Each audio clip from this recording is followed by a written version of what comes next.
Prezados amigos da OAB de São Paulo, é uma grande honra contribuir novamente com mais essa gravação de palestra, falando sobre um oportuno tema que é um tema ao qual nos dedicamos desde sempre, que é a temática do direito ambiental, do direito urbanístico e também do direito animal, que, muito embora seja um ramo autônomo, está vinculado nessas questões, e principalmente a fim de incentivar, a Comissão de Cultura e Eventos com essa boa proposta que tiveram de arrecadação de alimentos, doações.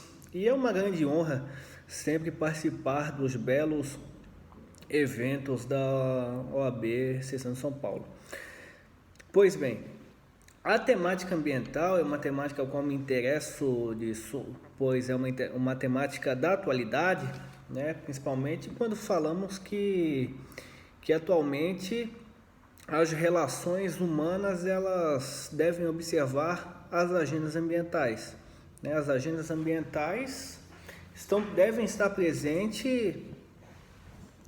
presente na pauta do gestor público, deve estar presente nas discussões legislativas, principalmente porque se trata de questões fundamentais e de direitos que são tutelados, que perpassam a nossa geração, né? Como está previsto no artigo 225 da nossa Constituição da República Federativa do Brasil, meio ambiente, ecologicamente equilibrado, ele é um direito tanto da presente como da futura geração, né? Por isso que alguns autores, como o nosso professor Juarez Freitas, chega a falar que nós temos um direito ao futuro, né? Nós temos um direito a ser resguardado, e isso se consubstancia também no princípio da colaboração intergeracional, né? Da solidariedade intergeracional. E essa é a consciência que nós temos que ter acerca do bem comum, dos recursos naturais, a exemplo da água, dando a devida relevância nesses temas, nesses recursos, e saber, né, como diria Leonardo Boff, que os recursos não são infinitos, muito pelo contrário. Nós temos abundância de recursos naturais, principalmente no Brasil, né? Nós podemos ver uma vasta delimitação de matas e também de florestas. Temos a floresta amazônica, que é considerada pulmão do mundo, né? Muito embora existam outros organismos que também produzam oxigênio e também sejam fundamentais à existência da vida humana, né? E não humana, inclusive.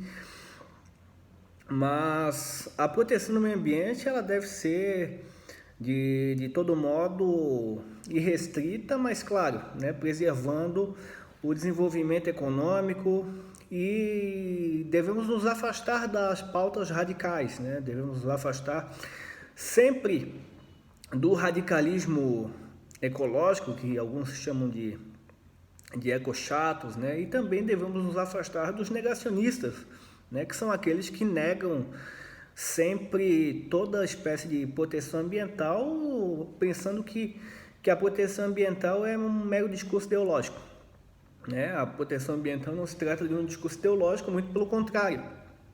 Quando nós falamos da tutela ambiental, nós estamos falando da sobrevivência da nossa espécie, né? Atualmente no Brasil nós já vemos tantas tecnologias surgindo, e inclusive quando falamos em sustentabilidade nós temos que falar de diversas outras dimensões também, a exemplo da dimensão social, nas questões da tutela do direito social, questão do direito econômico também, questão econômica e a própria dimensão ambiental e também tecnológica, principalmente, né?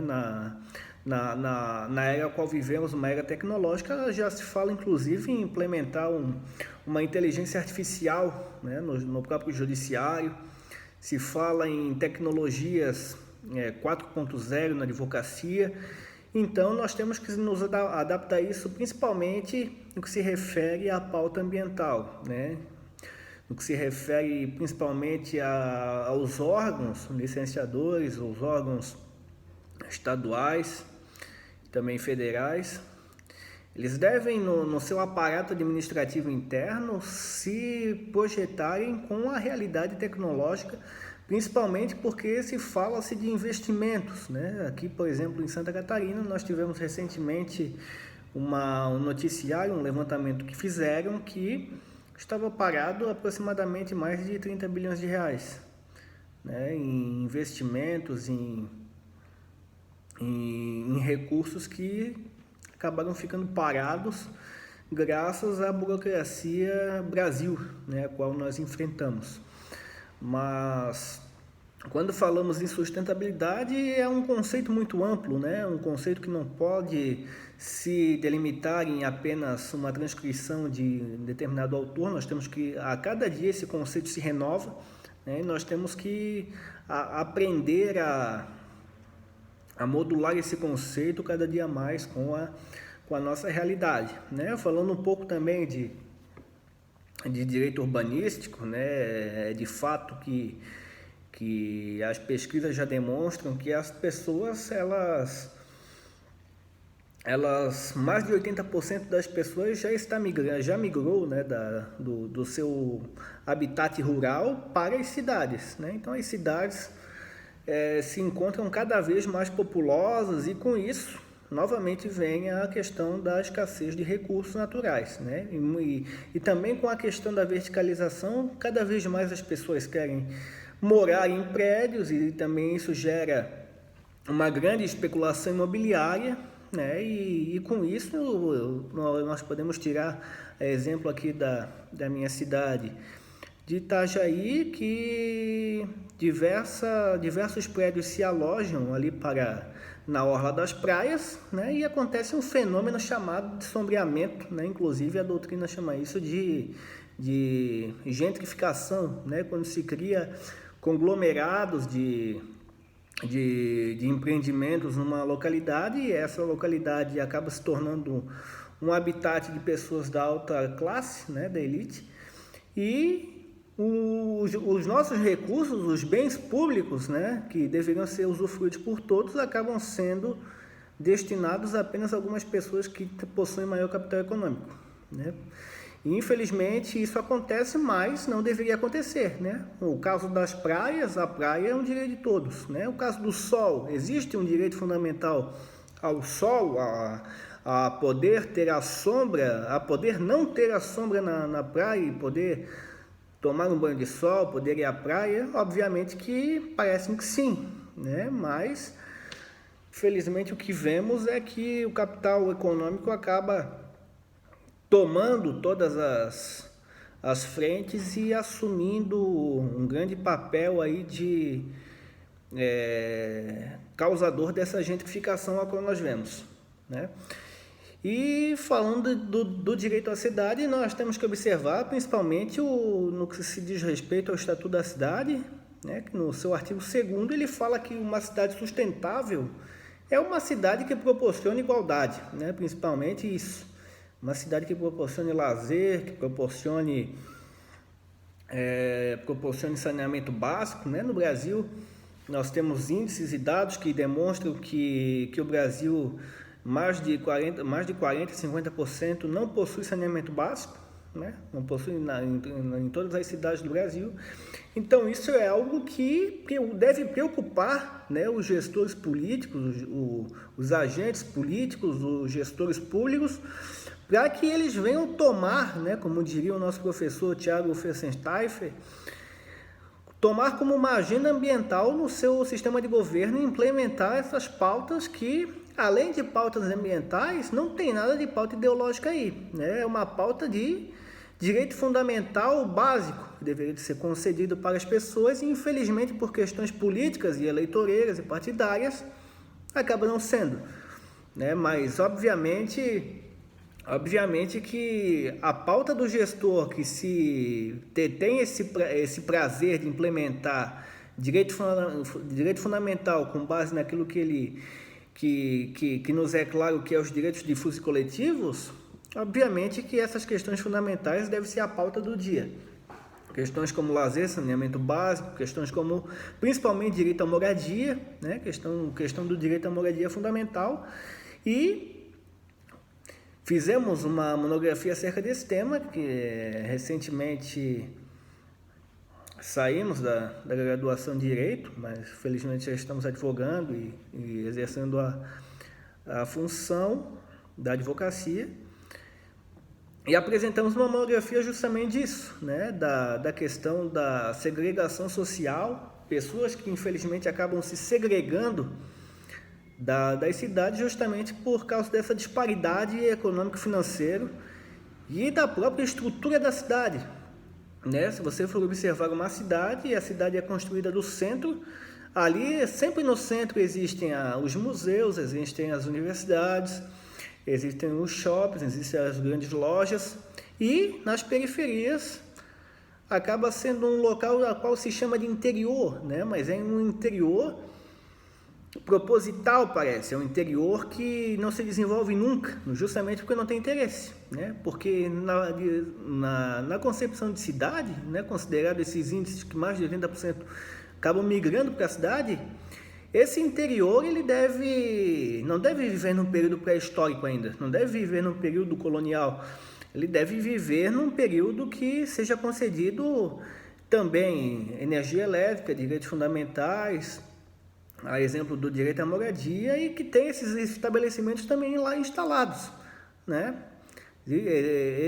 Recentemente eu tive contato com um determinado colega que ele me narrou que ele morava em uma cidade e existiam determinadas partes da cidade onde não existia sequer uma padaria, né? Ele teria que pegar o seu carro e trabalhava numa padaria e ir até essas localidades para oferecer alimento para essas pessoas. Então, aqui já se percebe que há um desinteresse justamente porque essas empresas preferem se instalar nos centros e justamente no centro é onde está quem detém maior capital, né? E quem não detém, muitas das vezes acaba ficando isolado da sociedade, inclusive descriminalizado, né? Talvez seja por isso que algumas áreas isoladas da cidade sejam as áreas onde mais tenha índice de violência, né? Índice de baixa atenção da segurança pública, e maior índice de criminalidade, principalmente porque nesses lugares, tanto pelo desinvestimento e também pela precarização das condições a qual as pessoas acabam vivendo, ali tanto se torna um local propício, né, até da própria qualidade de vida, a gerar um certo índice de violência e de insatisfação das próprias pessoas, e inclusive um local que acaba sendo muito fácil de ser vilipendiado por esses criminosos, ao qual nós vemos diuturnamente nos jornais, né? Porque como os batalhões também de polícia e determinados outros órgãos de segurança pública e também de salvamento, a exemplo do bombeiro, até essas pessoas, esses funcionários públicos se locomoverem do centro e chegarem até essas localidades isoladas, já aconteceu crime, né? Um determinado ocorrência de incêndio acaba se perdendo muito mais do que se, por exemplo, acontecesse essa ocorrência no centro, né? Então nós vemos a importância de toda a localidade na cidade ser amparada pelos direitos fundamentais e estando inclusas nisso que se fala e se chama de cidade sustentável, né? Hoje em dia é muito fácil falar que eu vou implementar uma cidade sustentável, uma Smart City, tudo isso para o centro, né? Sempre no centro. Enquanto isso, existem periferias que continuam abandonadas e não vai se falar em implementar a inteligência artificial para quem vive segregado à margem da sociedade, né? Infelizmente, isso está em completa dissonância com o que se entende do artigo 2º do Estatuto da Cidade, que prega a igualdade, né? Principalmente quando se fala de cidade sustentável. E falando nisso também, falamos aqui um pouco da perspectiva ambiental e também da perspectiva do direito urbanístico da cidade. Também uma grande pauta, uma grande discussão que vem se tomando também é acerca do direito fundamental dos animais, né? Isso é uma grande pauta que vem surgindo e recentemente tivemos uma lei aprovada que acaba determinando uma pena maior a quem comete violência a animais. E isso é importante, é fundamental, né, na sociedade, ter esse cuidado com os animais. Obviamente existe quem critique, né, existe quem tem alguma rejeição a isso, principalmente porque quando se implementa uma lei deveria de ter um mínimo de critério, né, justamente porque quando se fala de pena, né, obviamente que o direito penal deveria de ser a última ratio, né? Infelizmente no Brasil parece que isso se inverte, parece que é a primeira ratio. E deveria ter um critério sempre privilegiando também a dignidade da pessoa humana, né? Óbvio que quem estuda o direito animal está estudando um tema de suma importância e que se preocupa com a dignidade dos animais, que por vezes, e inclusive no Código Civil, é considerado como coisa, né? Muito embora existam convenções e também entendimentos que já considerem a nível internacional o animal como um sujeito de direito, né? Inclusive quando se fala na perspectiva do direito ambiental, nessa temática de concessão de direitos, já se fala inclusive em litigância climática, inclusive ação civil pública que quer questionar o direito animal, inclusive colocando o animal como sujeito, como polo ativo, justamente por considerar ele um sujeito de direito, né? Mas quando se fala isso, principalmente no processo legislativo, é preciso entender que eu não posso dizer que um animal tem maior importância do que uma pessoa humana, né? Eu não posso afirmar isso, mas é claro que nós entendemos que, muito embora falte por vezes ao legislador essa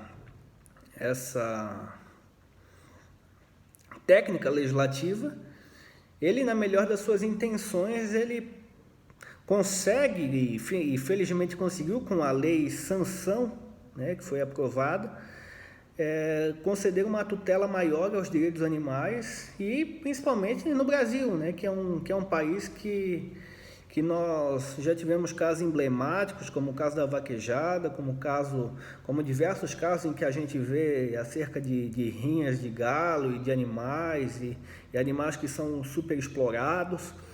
E todos esses sujeitos, acreditamos que eles possuem direitos, né? Merecem o devido respaldo do direito e não merecem serem torturados e passarem por projetos do ser humano a ponto de serem completamente vilipendiados e ficarem sem nenhuma assistência, né? Consideramos sim que também temos que avançar por um estágio de, quem sabe, abandonar esse nosso método alimentar, né, exclusivo de alimentação por intermédio de carne e diversos outros tipos de alimento que envolvem animais, mas isso não decorrente de nenhuma ideologia, né? Mas voltando ao que falamos no início, isso principalmente porque certamente algum dia, muito em breve, iremos chegar em um determinado estágio da humanidade em que não haverá mais como produzir tanto em grande escala, né? Principalmente pela questão da natalidade também, né?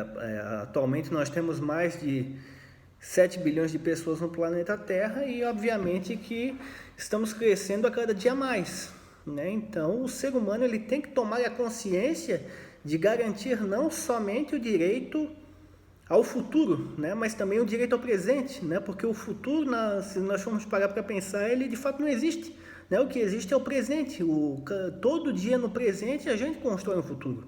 Então, se eu pensar em construir a minha ideia só no futuro, parece-me que ele não vai acontecer nunca, né? Porque o futuro ele se constrói com as minhas ideias do presente.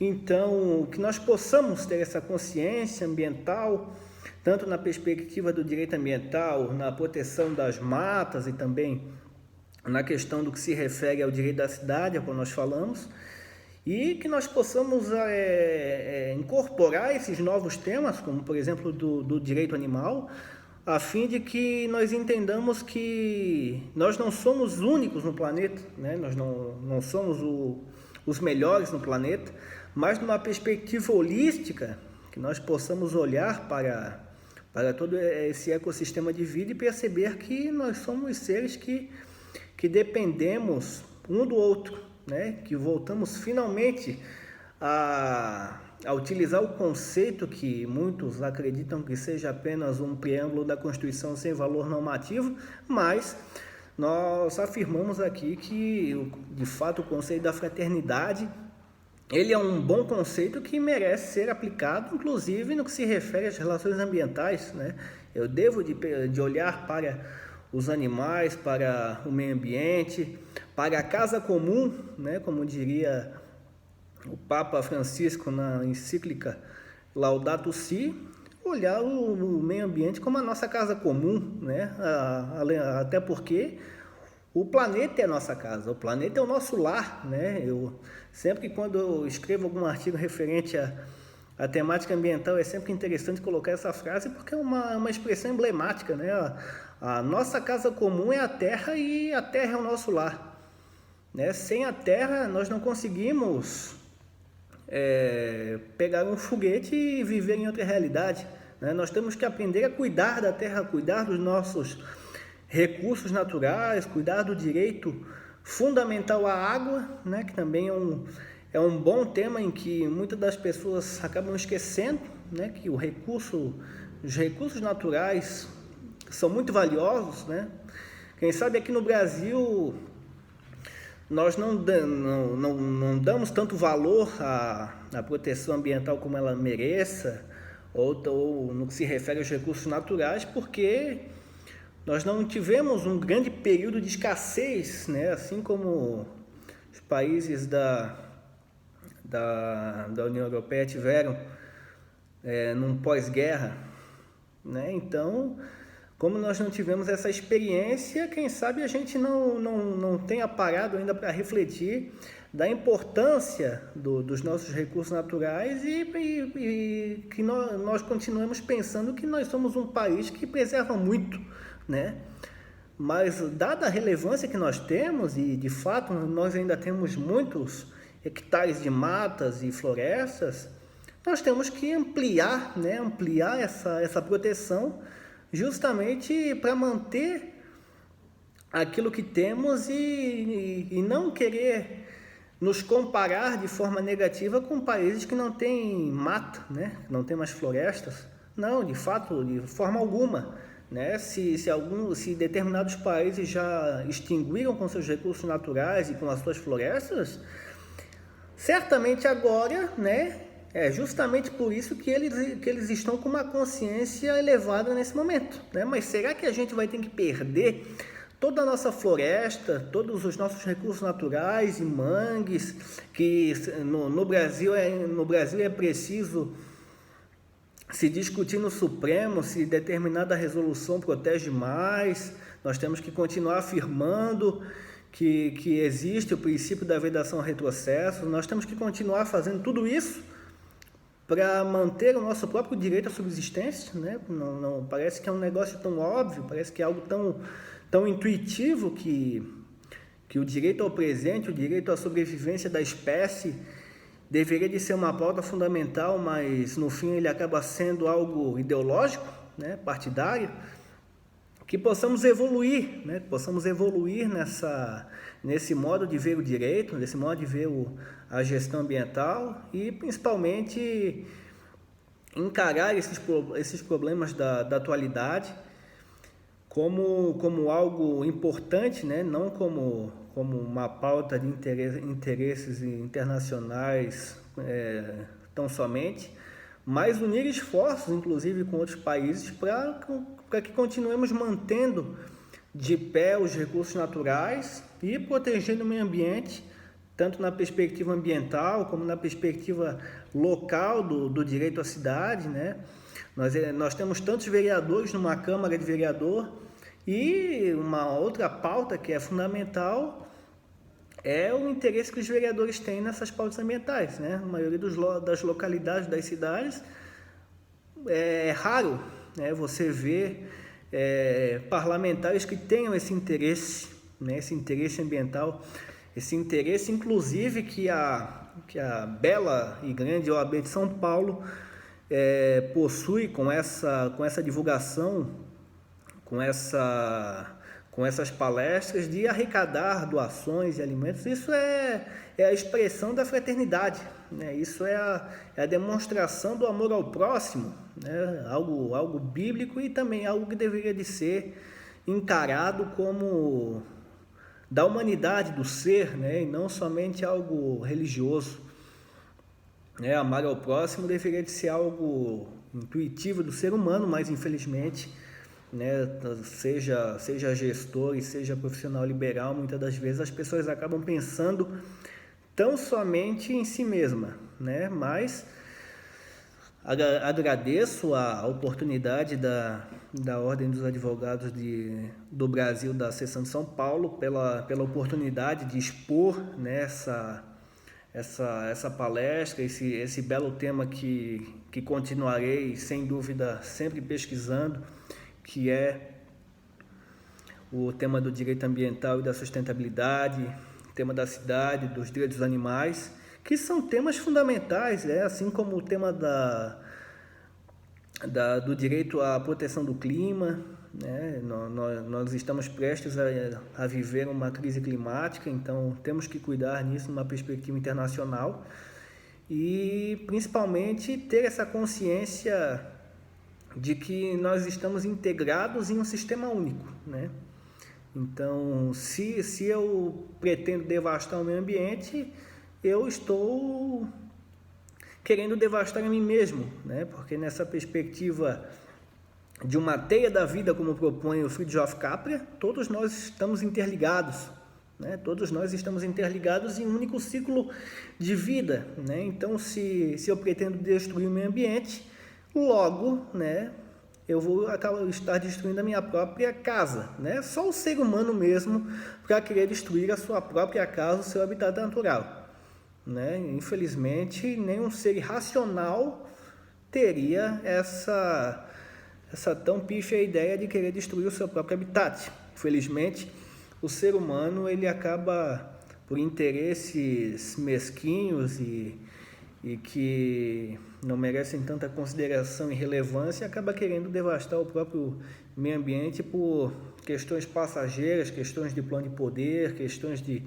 política partidária, que logo irão se findar, né? Mas o direito fundamental ao meio ambiente, a proteção ao futuro, né? Como diria o nosso professor Juarez Freitas, tem que continuar, ele não tem que ser uma opção, ele é uma obrigatoriedade, né, do gestor público, principalmente porque a sustentabilidade é isso que faz a sustentabilidade ser uma pauta fundamental, não somente um discurso teórico e meramente acadêmico, mas eminentemente prático. Então, novamente agradeço a Ordem dos Advogados do Brasil de São Paulo. Meu nome é Maico Fagundes Machado, sou mestrando em Ciência Jurídica aqui pela Univale, também pós-graduando em Jurisdição Federal pela Escola da Magistratura Federal aqui de Santa Catarina. Um grande prazer contribuir com a Ordem dos Advogados de São Paulo. Também sou advogado aqui em Santa Catarina, né? E é sempre um prazer colaborar com os colegas, principalmente enfatizando possamos continuar sendo uma resistência no que se refere a esses temas, né, de direitos fundamentais, de afirmação das políticas públicas e que continuemos na luta pela efetivação dos direitos a todos, né, não somente a grupos seletos, mas de fato a todas as pessoas, que todos possam ser abraçados, né, pelos direitos fundamentais previstos de forma clara e objetiva na nossa tão bela e preciosa Constituição Federal. Muito obrigado a todos. Grande abraço.